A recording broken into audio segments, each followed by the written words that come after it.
നമസ്കാരം, എല്ലാവർക്കും ഞങ്ങളുടെ ഇന്നത്തെ വീഡിയോയിലേക്ക് സ്വാഗതം. ഇന്ന് ഞങ്ങൾ പരിപ്പ് ഉപയോഗിച്ച് 5 തരം വെറൈറ്റി പരിപ്പ് കറിയാണ് ഉണ്ടാക്കുന്നത്. അതിനായി ഞാൻ 200 ഗ്രാം പരിപ്പാണ് കുക്കറിലിട്ട് 2 ഗ്ലാസ് വെള്ളം ഒഴിച്ച് വേവിക്കുന്നത്. ഇത് വെന്ത് കഴിഞ്ഞാൽ ഈ പരിപ്പ് ഉപയോഗിച്ചാണ് 5 തരം പരിപ്പ് കറി ഉണ്ടാക്കുന്നത്. ആദ്യം ഞാൻ പരിപ്പും തക്കാളിയും ഉപയോഗിച്ചുള്ള ഒരു പരിപ്പ് കറിയാണ് ഉണ്ടാക്കുന്നത്. ആദ്യം പാനിൽ വെളിച്ചെണ്ണ ഒഴിച്ച് അതിലേക്ക് കുറച്ച് സവോള ഇടുക. പിന്നീട് 2 പച്ചമുളക്, ഒരു തക്കാളി ചെറുതായി അരിഞ്ഞത് എന്നിവയിട്ട് നല്ലതുപോലെ ഇളക്കുക.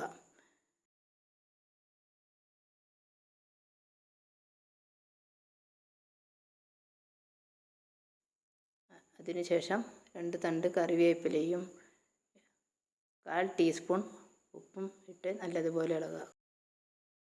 1 കപ്പ് പരിപ്പ് വേവിച്ചത് ഒഴിച്ച് നല്ലതുപോലെ യോജിപ്പിക്കുക. അപ്പോൾ നമ്മളുടെ ആദ്യത്തെ പരിപ്പ് കറി റെഡിയായി.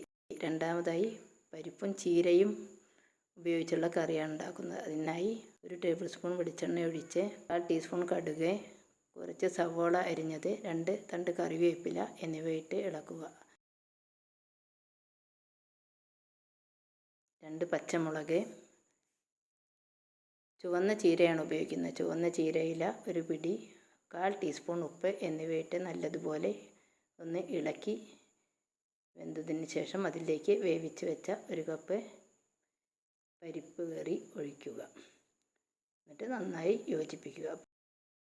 2 തരം പരിപ്പ് കറി റെഡിയായി. രണ്ടാമതായി ഉണ്ടാക്കാൻ പോകുന്നത് പരിപ്പ് കുത്തിക്കാച്ചിയതാണ്. അതിലേക്ക് പാനിൽ വെളിച്ചെണ്ണ ഒഴിച്ച് ചെറിയ ഉള്ളി ചതച്ചത് ഇട്ട്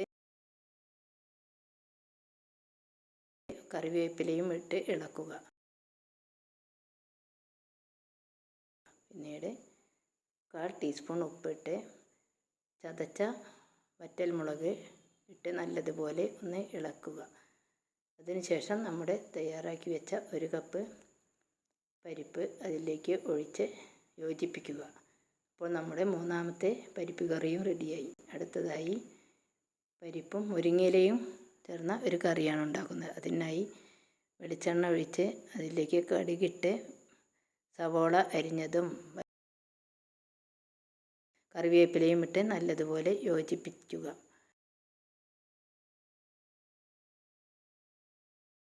അതിനുശേഷം 1/4 ടീസ്പൂൺ മഞ്ഞൾപ്പൊടി ഇടുക.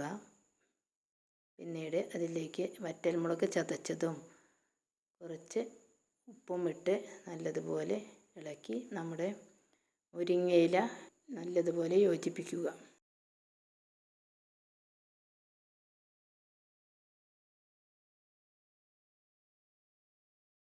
പിന്നീട് പരിപ്പ് ഒഴിച്ച് എല്ലാം കൂടി യോജിപ്പിച്ച് ശരിയാക്കുക. അഞ്ചാമതായി ഞാൻ വെണ്ടയ്ക്കയും മുട്ടയും ചേർന്ന ഒരു പരിപ്പ് കറിയാണ് ഉണ്ടാക്കുന്നത്. അതിനായി വെളിച്ചെണ്ണ ഒഴിച്ച് അതിലേക്ക് സവോള അരിഞ്ഞത്, കറിവേപ്പില എന്നിവയിട്ട് നല്ലതുപോലെ ഇളക്കിയതിന് ശേഷം കുറച്ച് മഞ്ഞൾപ്പൊടിയും ഇട്ട് ഇളക്കി പിന്നീട് വറ്റൽമുളക് ചതച്ചത് ഇട്ട് യോജിപ്പിക്കുക.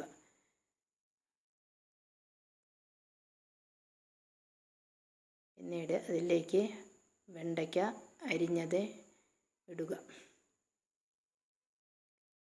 കുറച്ച് നേരം ഇളക്കിയതിന് ശേഷം വെണ്ടയ്ക്ക ഒന്ന് വാടിയാൽ അതിലേക്ക് 1 മുട്ട ഉടച്ച് ഒഴിക്കുക. പിന്നീട് അത് നല്ലതുപോലെ ഒന്ന് ഇളക്കി യോജിപ്പിച്ച് അതിന് ശേഷം അതിലേക്ക് നമ്മുടെ തയ്യാറാക്കി വെച്ചിരിക്കുന്ന പരിപ്പ് 1 കപ്പ് ഒഴിച്ച് നല്ലതുപോലെ യോജിപ്പിച്ച് എടുക്കുക. അപ്പോൾ നമ്മുടെ 5ാമത്തെ പരിപ്പ് കറിയും റെഡിയായി. നല്ല സ്വാദിഷ്ടമായ പരിപ്പ് കറിയാണ് ഇതെല്ലാം. ഈ വീഡിയോ കണ്ട എല്ലാവർക്കും ഞങ്ങളുടെ നന്ദി. എല്ലാവരും ഇത് ട്രൈ ചെയ്ത് നോക്കുക.